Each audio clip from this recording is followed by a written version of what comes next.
this, I think, is a more debatable point on how much it really truly helps the Big 12, because I have become a little more optimistic about some kind of Super League proposal eventually utilizing that Sports Broadcasting Act to pool all the rights together and create something of a Project Rudy type of format. That has gone from being complete and total pipe dream to, I mean, probably still a pipe dream, but at least something that's a little bit more in my purview. So I don't know if the best case scenario anymore is like, hey, just wait for the ACC to blow up if you're the Big 12 and then scoop everybody else up and be that third tier conference. But it seems like that may be where we're headed sooner rather than later, right? Just as soon as you start buying into like, oh, it'll be 2030 before we see the next round of all of this. Guys, this week, I mean, the ACC realignment stuff is really, really heating up, man. If it were with baseball, they talk about the hot stove of the offseason. We get like the realignment hot stove every offseason in college football, man. And as much as you try to keep it quiet, something heats up. Like, it's been 2 years since we had legitimate movement here. 2023, the great summer of 2023. All hail Lord Karen. When Karen and Endeavor and all of that, those big meanies, they pulled apart the Pac-12 and brought the four corners to the Big 12. That was 2 years ago. You thought last year we might get away from it. And instead, at this time last year, we were all talking about, hey, like Florida State and Clemson are actually having some level of preliminary talks with the Big 12, like as a contingency. Florida State and Clemson were suing the ACC. And everybody was thinking, all right, well, this may happen sooner rather than later. And then you think, well, finally they get the settlement. 2030s when that conference buyout to get out of the ACC goes down under $100 million. It'll be until then. Nope, wrong. Couple things here. Some people really rolled their eyes at this North Carolina report that came out from Inside Carolina last week. I think that's a little foolish because, yes, I mean, we all know North Carolina would like to get out of the ACC at some point. That much is true. But the general idea and tone of this seemed to be sooner rather than later. That, to me, was the more intriguing part about it. I mean, here was, quote, perhaps in the near future, they could be in the SEC. That was a line from the story. Now, that is very juicy. That is newsworthy. That is newsy.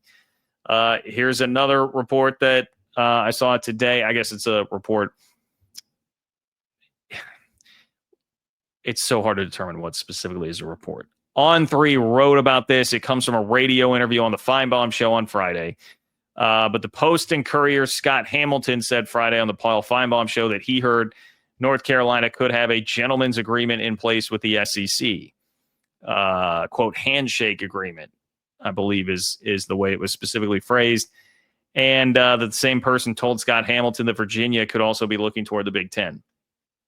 Virginia is an interesting player in all of this. But, I mean, the point is now it's like, all right, ACC, you think you got a nice win here. Jim Phillips, even though I would have told you it was a huge win for Florida State, Clemson, North Carolina, any of those schools when it happened. But the ACC feels like, all right, we at least bought some stability for like 5 years or whatever. No, that does not look like that's the case, man. Carolina seems to be trying to push all of this stuff now. I mean, you could really, if you want to get way in the weeds on this, I mean, I would definitely suggest listening to Greg Pflugar's show right now, Peek Around the Corner, because I know he is talking a lot about this and that this could potentially go deeper than just North Carolina in terms of schools that are positioning themselves right now. We always talk about the trickle-down effect that happens when ideas start. And I guess this is really more like a trickle-up. But the specific example was, hey, the Big 12 starts looking at private equity, right? That story comes out. And everybody's like, well, wait, I mean, hold up. If you do that and you do that as a way to make money, the bigger leagues they're going to follow suit on that. Like the SEC and Big Ten will do that too. Absolutely. Of course. And like, I mean, yeah, that's probably right. Of course, I would think that happens. Well, now, what about what we saw with Memphis in the Big 12? Memphis was like, hey, wait. SMU kind of showed us like we could sort of buy our way in, but how about instead of just not taking revenue, we throw hundreds of millions of dollars your way? Are schools going to be able to try and buy their way out, buy their way in to the Power 2, the SEC and Big Ten? Maybe schools that are like a tier below what you thought would be legitimate options for some of those leagues.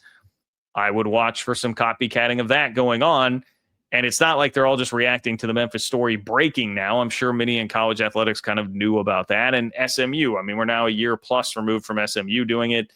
So that idea has been out there. You're going to see the urgency start to ratchet up here, especially as the North Carolina stuff continues to swirl and swirl as much as it has been. So I add that to all of this to say, one, I guess at least, again, if you're the Big 12, you're not involved in this. This is not your drama. You get to stay outside and watch Stacy from accounting have to deal with all the drama in the accounting department. And you do not have to worry about it. You're interested, but you're so relieved that it's not your drama.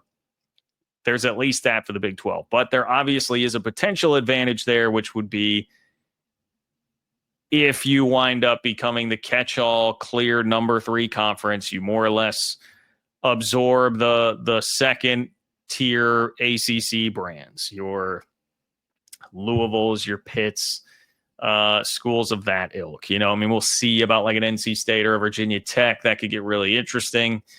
But some of those types of schools, is that something that happens? You want to keep watching for that. And really just anytime the tectonic plates of realignment start to shift, you never know exactly what's going to happen or where it's going to wind up. So it always serves you to be very much on your toes when that happens. So I'm still a little bit of the mindset of like, is it better if you just remain stable until 2030 and everybody can make a move? Like who knows what could happen between now and then in Washington, Cody Campbell influence, all these sort of things that have been brewing, I think, positively for the Big 12. But really, to put a bow on all this, I mean, the original premise was, hey, it's been a hell of an offseason for the Big 12. I didn't even consider in putting this segment together until right this second. I mean, the impact of Cody Campbell. Like, Cody Campbell has risen on the scene as a major player here.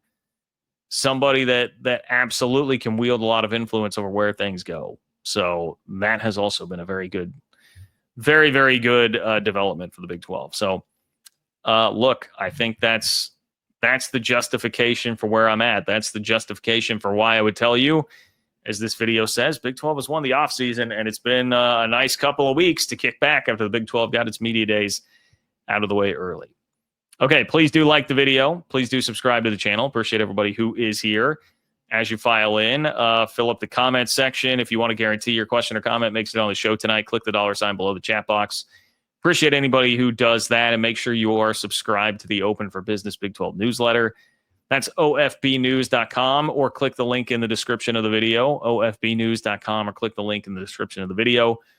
If you want to get on that anonymous player survey, I've got a great one coming up, probably the most entertaining piece of the anonymous player survey I've had in the 2 years of doing it now, where I asked players what the craziest thing is that a coach or team has done to try and get them in the portal to come to their school. It was good stuff. You'll get that, I believe, this next week. I should have double checked my publishing schedule, if you will, before I came on the air.